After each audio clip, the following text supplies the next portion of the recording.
Sit down. बच्चों कल हमने आपको पढ़ाया था कदम से रास्ता नापना, बालिश पढ़ाया था, और क्या पढ़ाया था, उंगली से नापना पढ़ाया था ना। तो सब बच्चों ने आज अपने घर से और जब स्कूल आए थे सबने अपने अपने कदम गिन लिए थे हैं? कोई 500 कदम में आया था, कोई 550 कदम में, कोई 600, और कोई बिल्कुल पास में सामने रहता होगा तो वो 150 कदम में भी आ गया होगा, है कि नहीं, है ना।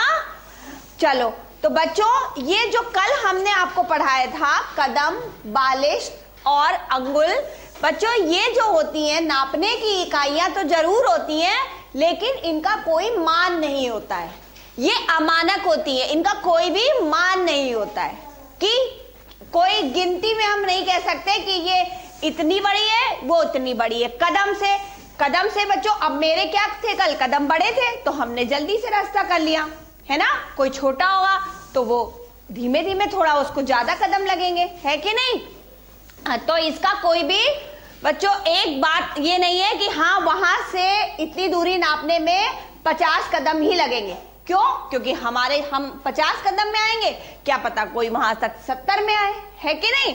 तो ये मानक इकाइयां नहीं थी नापने की। बच्चों आज हम आपको मानक इकाइयों के बारे में बताएंगे, जो लंबाई की मानक इकाई है कि जो अगर हमने ये बता दिया कि ब्लैक बोर्ड उतना ही लंबा है तो चाहे कोई भी नापे तो ब्लैक बोर्ड उतना ही लंबा आएगा। कल हमने नापा था हाथ से ऐसे ऐसे तो मेरा कुछ और आया था और बच्चों का कुछ और आया था, लेकिन जो मानक इकाइयां हैं उनसे जब हम नापते हैं तो किसी भी चीज की लंबाई एक ही आती है, चाहे वो कोई भी नापे। तो बच्चों मानक इकाइयों को हम नापने के लिए कुछ चीजों का प्रयोग करते हैं। सब बच्चे कपड़े पहने अच्छे अच्छे यूनिफॉर्म जो पहन के आए हैं, कुछ ये कौन सिलता है ये कपड़े? टेलर सिलता है। सब बच्चे अपने अपने घर में जब त्योहार होता है, होली दिवाली, तब भी तो कपड़े सिलवाते हो ना? सिलवाते हैं सब बच्चे, है ना। अच्छा एक बात बताओ, आप आओ और आप आओ, इधर आओ। अच्छा एक बात बताओ बच्चों कि ये जो कुर्ता पहने हैं और ये भी एक कुर्ता पहने हैं, क्या इन दोनों का कुर्ता बनने में बराबर कपड़ा लगा होगा? नहीं लगा होगा ना। क्यों? क्योंकि ये लंबी है और ये छोटी है, तो जो लंबी है उसकी नाप भी लंबी है, ज्यादा है, और जो छोटी है उसकी नाप भी छोटी है। तो बच्चों आप लोग जब टेलर के यहाँ जाते हो तो टेलर ऐसा करके एक फीता इस्तेमाल करता है, सब बच्चों ने देखा है। इसको कहते हैं नापने वाला फीता, ठीक है। ये नापने वाला जो फीता है इसमें बच्चों देखो नंबर बने हैं। सब बच्चे यहां से देखेंगे ध्यान से, ये देखो 1, फिर ये 2, 3, 4, 5, 6 ऐसे कर करके थोड़ी थोड़ी दूर पे नंबर बने। बच्चों ये कहलाता है मीटर स्केल या मीटर पैमाना। क्या कहलाता है? मीटर पैमाना। क्या कहलाता है? मीटर पैमाना। और जो बच्चों ये नंबर जो टेलर होता है, दर्जी होता है, वो उसके पास ऐसा स्केल होता है ना, मीटर पैमाना, इसको क्या कहते हैं? मीटर पैमाना। इससे वो कपड़े की लंबाई नापता है। बड़े बच्चे के लिए ज्यादा कपड़ा लेता है और छोटे बच्चे के लिए कम। अच्छा बच्चों इसकी सहायता से हम किसी की लंबाई भी नाप सकते हैं, ठीक है। अब जैसे ये बच्ची, आप अब इधर आइए, आप यहाँ दीवार के टेक लगा के खड़ी हुई है, यहाँ आप दरवाजे की टेक लगा के खड़ा करवाते हैं, ठीक है। अगर यहाँ पर इसकी लंबाई नापनी हो तो सीधा खड़े होइए। तो क्या करते हैं बच्चों, यहाँ पर हम निशान लगा लेंगे, ये ऐसे, और उसके बाद ये इंची टेप लेके हम इसको नाप लेंगे। आप इधर खड़े हुए, क्या करेंगे, यहां से जब हम नापेंगे बच्चों तो ये आ गया पूरा, यहां से यहां तो ये हो गया 1 मीटर। अब उसके बाद क्या हुआ, नीचे तक की जो दूरी थी बच्चों, अब हम वो क्या करेंगे, वो तो आधा फीता भर आई। इसकी हमने जब लंबाई नापी तो इसकी पहले तो पूरी 1 मीटर आ गई, फिर जब दोबारा हमने थोड़ी सी और जो इसकी लंबाई बची वो आई आधा फीता। तो बच्चों इसमें आपने देखा ये पूरा फीता जो होता है ये होता है 1 मीटर का। कितने मीटर होते हैं इसमें? 1 मीटर। और इसमें जो छोटे छोटे नंबर लिखे हैं ये होते हैं सेंटीमीटर। क्या होते हैं? सेंटीमीटर। सेंटीमीटर से हम थोड़ी छोटी लंबाई को नापते हैं। मीटर से बड़ी लंबाई नापी जाती है और सेंटीमीटर से छोटी लंबाई। ठीक है बच्चों। और 1 मीटर में यहां से यहां तक बच्चों 1 मीटर में जो होते हैं 100 जब सेंटीमीटर होते हैं तब मिला के 1 मीटर बनता है। 1 मीटर में कितने सेंटीमीटर होते हैं? 100। तो हमने क्या पढ़ा यहां पर देखा 1 मीटर बराबर 100 सेंटीमीटर।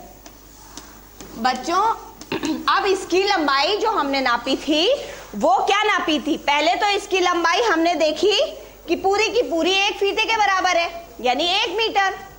ठीक है। और उसके बाद आधा फीता। आधा फीता मतलब पूरा फीता में 1 मीटर बराबर 100 सेंटीमीटर। तो यानी कि 1 मीटर यानी कि इसके छोटे छोटे खाने इसमें कितने हैं? 100।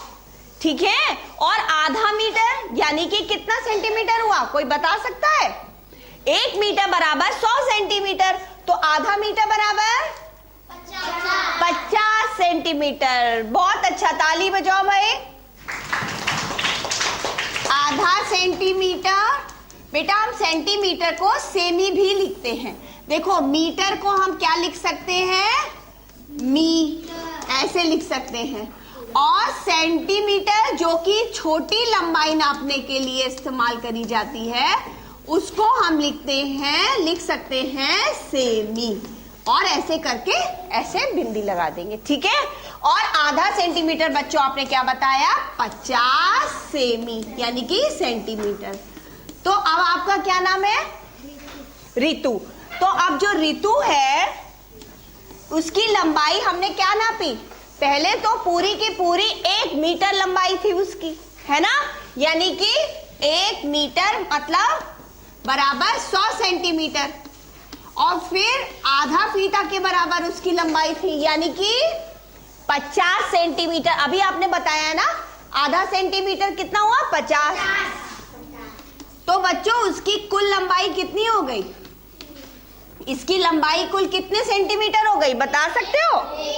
150 सेंटीमीटर। ऋतु की लंबाई कितनी हो गई? 150 सेंटीमीटर। बच्चों आपने क्या देखा? ये जो पूरा फीता होता है ये 1 मीटर का होता है। ठीक है। और ये छोटे छोटे 100 खानों में भी बटा रहता है। और वो जो छोटे छोटे खानों की दूरी होती है वो सेंटीमीटर कहलाती है। और जब 100 खानों में ये बढ़ता है तब जाके ये पूरा 1 मीटर बनता है। तो इसलिए हम कह सकते हैं 1 मीटर बराबर 100 सेंटीमीटर। और अगर हम इस फीते को आधा नापेंगे तो यानी कि ये आधा मीटर है यानी कि ये है 50 सेंटीमीटर। ठीक है। पूरा मीटर मतलब 100 सेंटीमीटर और आधा मीटर बराबर आधा मीटर बराबर 50 सेंटीमीटर। ठीक है। आधा मीटर बराबर 50 सेंटीमीटर। अच्छा अब हम छोटी बच्ची की लंबाई नापें। आप बैठ जाओ। अगर हम इस छोटी बच्ची की लंबाई नापते हैं, उधर चलो आप भी। तो बच्चों क्या करेंगे? ये देखो ये हमने पहले टिक लगा लिया। अब हटो।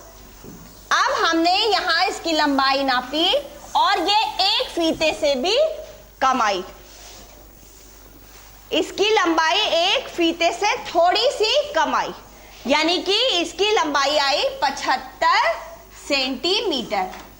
तो बच्चों जो 1 मीटर से कम है वो सेंटीमीटर में हम नापते हैं। 1 मीटर में पूरी लंबाई नापते हैं, बड़ी लंबाइयां मतलब मीटर से, और सेंटीमीटर से हम छोटी लंबाइयां नापते हैं। ठीक है।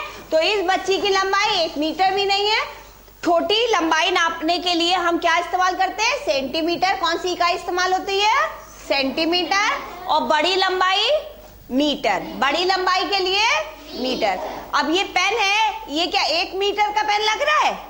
नहीं, ये छोटा सा पेन है ना। तो जब हम इसको नापेंगे तो ये यहां से हमने नापा और ये आया 15 सेंटीमीटर। हमारे फीते में जहां 15 लिखा था वहां तक बस इसकी लंबाई आ गई। तो ये कितना लंबा पेन हो गया? 15 सेंटीमीटर। तो अच्छा एक बात बताओ बच्चों कि अगर एक पेन की लंबाई 15 सेंटीमीटर है तो कोई बच्चा बता सकता है क्या कि 2 पेन की लंबाई कितनी होगी? 2 पेन की लंबाई 30। Very good. 15 गुणे 2 बराबर 30 सेंटीमीटर। समझ में आ गया? ऐसे ही बच्चों सब बच्चे अपनी अपनी कॉपी में गृह कार्य नोट कर ले। हम ऐसे ही बताए दे रहे हैं कि अपने पेंसिल बॉक्स में जो चीजें हैं, पेन, पेंसिल, रबर और स्केल, इन सब की लंबाइयां बच्चे घर से नाप के लाएंगे। ठीक है? समझ में आ गया ना? ठीक है। Thank you class.